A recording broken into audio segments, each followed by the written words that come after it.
नमस्कार साथियों, मैं हरीश खंडवाल मन की आप सभी का मन की कलम यूट्यूब चैनल पर पुनः हार्दिक स्वागत अभिनंदन करता हूं। साथियों, बहुत दिनों बाद फिर आपसे रूबरू होने का मौका मिला है। बीच में कुछ जिस तरह की गतिविधियां नहीं हो पाई, जिसके लिए क्षमा प्रार्थी हैं। तो साथियों, आज फिर हम जिस तरह से बातें ही कर रहे थे पिछले कई वीडियो में, हम ग्रामीण इतिहास, ग्रामीण पृष्ठभूमि पर हम बात कर रहे हैं और हमारा चैनल भी संस्कृति, इतिहास आदि से जुड़ा हुआ चैनल है। हमारा उद्देश्य भी यही है कि जो युवा पीढ़ी है उसको अपने प्राचीन इतिहास का पता हो, हम कहाँ से आए, कौन लोग हैं, हम हमारे कहाँ निवास करते हैं, नई पीढ़ी को जानना बहुत ज़रूरी है। तो इसके लिए आज की वीडियो में हम ले चलते हैं आपको यमकेश्वर के एक ऐसे गांव में जिसको तिमली अकरा कहा जाता है। यह गांव अपने आप में बहुत खूबसूरत गांव है, बहुत सुंदर गांव है। माँ भुवनेश्वरी के आंचल में बसा हुआ गांव है। चारों तरफ अपने आप में खूबसूरती है, सुंदर वातावरण है गांव में। तो क्या कुछ इतिहास है, क्या सामाजिक पृष्ठभूमि है, क्या ऐतिहासिक पृष्ठभूमि है, आप वीडियो में बने रहिएगा, अंत तक जरूर देखिएगा, आपको मजा आने वाला है। तिमली अकरा गांव का परिचय की अगर हम बात करते हैं तो यमकेश्वर ब्लॉक की जिला पंचायत बड़ोली क्षेत्र और न्याय पंचायत नौगांव का तिमली अकरा में एक ग्राम सभा है जिसमें 4 राजस्व ग्राम हैं जो तिमली, डवल्डी, घोरगड्डी और सिलसारी हैं। तिमली गांव में प्रसिद्ध प्राचीन भुवनेश्वरी देवी का मंदिर स्थापित है। इस गांव में अस्वाल जाति और धमांदा जाति के साथ ही कुछ शिल्पकार जाति के लोग रहते हैं जो ढोल वादन के लिए क्षेत्र में काफ़ी प्रसिद्ध रहे हैं, यहाँ निवास करते हैं। तिमली गांव की भौगोलिक, इतिहास, सामाजिक, आर्थिक और वर्तमान स्थिति के बारे में हम आपको आगे अवगत कराने जा रहे हैं।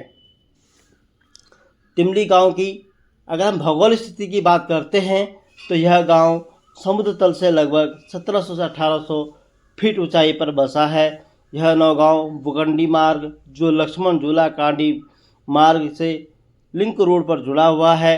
इसके पूर्व में उड्डा गांव, दक्षिण में सिलसारी गांव, दक्षिण पश्चिम में घोरगड्डी अमताल घाटी, पश्चिम में बुकंडी और उत्तर में गुजराड़ी अवस्थित है। गांव में तिमला के पेड़ों की बहुल मात्रा होने के कारण इसका नाम तिमली रखा गया है। इस गांव को तिमली अकरा नाम से भी जाना जाता है। अकरा रखने का प्रमुख कारण यह था कि यहाँ की ज़मीन से कर नहीं दिया जाता था। जिस ज़मीन से कर नहीं दिया जाता उसको अकरा कहा गया है। तिमली गांव उत्तर दिशा के पहाड़ी की चोटी पर भुवनेश्वरी देवी का मंदिर स्थापित है, जिसके चरण पादुका में यह गांव पहाड़ी के ऊपर लंबाई में बसा हुआ है। इसका निकटतम और नज़दीकी पड़ोसी गांव उड्डा गांव है। तिमली गांव के इतिहास की बात करते हैं तो तिमली गांव में निवास करने वाले निवासी सभी यमकेश्वर के अन्य गांव में से आकर यहाँ बसे हुए हैं। यहाँ मुख्य रूप से अस्वाल जाति के लोग जो मूलतः अस्वाल चौपट्टी से आए हैं, जो यमकेश्वर के रणचूला और खेड़ा तल्ला में आकर बस गए, उसके बाद यह तिमली क्षेत्र में आकर निवास करने लगे। अस्वाल जाति के बारे में यहाँ के निवासियों का मानना है कि उनके पूर्वज अश्व पालन करते थे, जिस कारण इन्हें अस्वाल कहा गया है। इसी तरह तिमली गांव में धमांदा जाति के लोग धमांसू पट्टी के मूल निवासी माने जाते हैं। तिमली गांव में लगभग 150 साल पहले लोगों ने निवास करना शुरू किया। तिमली गांव में भुवनेश्वरी देवी का मंदिर अवस्थित है। 18वीं शताब्दी के अंत तक यह माना जाता है कि यह पिंड के रूप में इस देवी की पूजा होती थी। बाद में इसे पटाल वाला मंदिर का स्वरूप दिया गया और 2012-13 में गांव के निवासियों के द्वारा भव्य स्वरूप देकर नवनिर्मित मंदिर बना दिया गया है। तिमली गांव की अगर हम सामाजिक स्थिति की बात करते हैं तो तिमली गांव में अस्वाल जाति और धमांदा जाति के अलावा शिल्पकार जाति के लोग निवास करते हैं। तिमली में अस्वाल जाति के लोग अस्वाल चौपट्टी से यमकेश्वर के रणचूला और खेड़ा गांव से आकर बसे हुए हैं। यहाँ से फिर लोग तिमली आकर बस गए। इसी तरह धमांदा जाति के लोग मूल रूप से धमांदा चौपट्टी के पटासिरी गांव के मूल से बताए जाते हैं। जनश्रुतियों के अनुसार यहाँ धमांदा जाति में अस्वाल जाति की एक बेटी का विवाह हो गया, जो बाद में तिमली में आकर निवास करने लगे। लेकिन वहीं कुछ लोग मानते हैं कि धमांदा जाति के साथ असवालों के प्रगाढ़ संबंध हो गए तो उन्होंने उनको अपने साथ बसा दिया। सौंडल तोक में उड्डा गांव की जोशी परिवार निवास करते हैं। तिमली गांव के राजस्व ग्राम डोल्डी में शिल्पकार जाति के लोग निवास करते हैं जो हस्तकला के शिल्प में हुनर रखते हैं। इसी तरह तिमली में भी शिल्पकार जाति के परिवार है जो ढोल वादन के लिए पूरे क्षेत्र में जाने जाते हैं और जागर गायन में यह सिद्धहस्त माने जाते हैं। इसी के साथ ही अगर हम तिमली गांव की बात करें तो यहाँ की जो उत्तर पश्चिमी ऊंची पहाड़ी पर तिमली गांव में जो मंदिर है वह माता भुवनेश्वरी का मंदिर है। यहाँ माता भुवनेश्वरी की पूजा अर्चना होती है।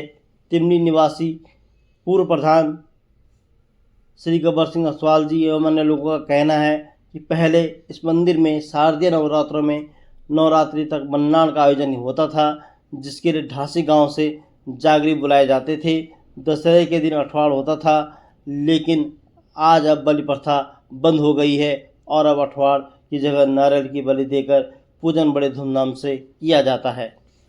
श्री असवाल जी बताते हैं कि नवरात्रों के अवसर पर तिमली मंदिर में बड़े स्तर पर मेले का आयोजन होता था, पूजा पाठ का आयोजन होता था। यहाँ पर आसपास के गांव के लोग श्रद्धा भाव से मंदिर में दर्शन करने व मेला देखने के लिए आते थे।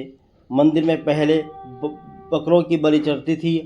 लोग दूर दूर से बकरे लेकर आते थे और उनकी मांगी मन्नत पूर्ण होने के बाद श्रद्धा से बलि दी जाती थी, लेकिन अब बकरे की जगह नारियल की बलि दी जाने लगी है। जागर गायन होता था। मन्नान में देवी के पशुओं के ऊपर अवतरित होकर वह विकराल रूप धारण करती थी।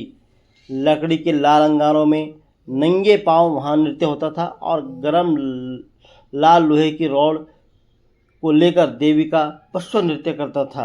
रात्रि में कालरात्रि की पूजा होती थी। तिमली गांव के लोगों ने मंदिर के रखरखाव हेतु अब समिति का गठन किया हुआ है। तिमली गांव में दिवाली के दिन भैलो भी खेला जाता था।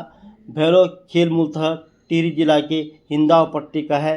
भैलो का यह खेल लकड़ी पर आगे भीमल के रेशे या चीड़ के छेते लगाकर उस पर आग लगाई जाती है और उसे चारों ओर लोग घुमाते हैं, जिससे चारों तरफ प्रकाश फैलता है। इसी तर्ज पर तिमली गांव में आज भी भैलो खेला जाता है।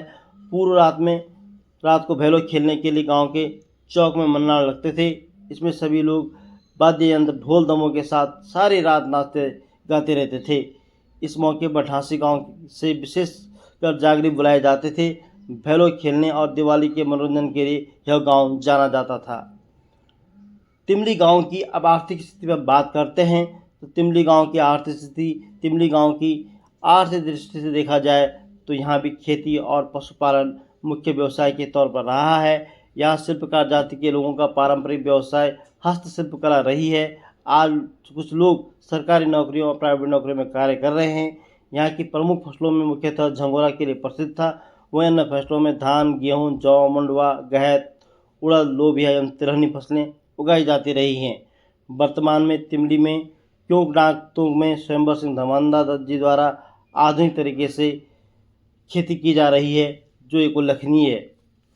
तिमली गांव के प्रमुख तोकों की अगर हम बात करते हैं तो तिमली गांव के प्रमुख तोक में तिमली पानी तोक, जहां पर पानी का मूल स्रोत है। तिमली के पेड़ों की जड़ों से यहाँ पानी निकलता है और तिमला पानी के नाम से जाना जाता है। यहाँ पानी ठंडियों में ठंडा और सर्दियों में गर्म रहता है। इसके अतिरिक्त तिमली के दक्षिण पश्चिम में डोल्डी तोक के पास छिछवाड़ नामक तोक में एक झरना है, जहाँ लगभग 30 मीटर ऊंचाई से एक झरना गिरता है, जहाँ कभी कभी गर्मी में पर्यटक भूले बिसरे घूमने चले जाते हैं। वही डांग तोक में भी पानी की उपलब्धता होने के कारण आलू, प्याज, लहसुन आदि की फसल प्रचुर मात्रा में होती है। तिमली गांव की अगर हम वर्तमान स्थिति की बात करते हैं तो तिमली गांव में इस समय लगभग 35 से 40 परिवार निवास कर रहे हैं।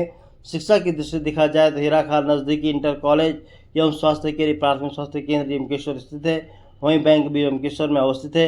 नौगांव बुकंडी मार्ग से जुड़ा है, लेकिन नौगांव बुकंडी मार्ग बिदासनी से नहीं जोड़े होने के कारण काफ़ी चक्कर काटकर लक्ष्मी झूला कानी मोटर मार्ग से जाना पड़ता है। लेकिन अब वर्तमान में रोड बिंदवासनी तक खुल गई। बरसात से पहले तक इस रूट से आप ऋषिकेश पहुंच पाते हैं। और बरसात के बाद लंबा घूम के जाना पड़ता है। गांव में मुख्य समस्या पानी की रही है। आज भी तिमली गांव में कुछ काश्तकार खेती कर अपनी आजीविका चला रहे हैं। तो यह थी तिमली गांव की जानकारी, इतिहास और अन्य गांव के इतिहास की जानकारी हम आप तक पहुंचाते रहेंगे। तो साथियों, जैसा कि आपने देखा, तिमली अगरा गांव के बारे में जाना, इसी तरह की वीडियो, इसी तरह की जानकारी हम आप तक पहुंचाने का हर संभव प्रयास करते रहेंगे। नई गांव, नई इतिहास, नई जानकारी आप तक हम पहुंचाएंगे। जुड़े रहेगा मंकी की कलम से। तब तक के लिए धन्यवाद।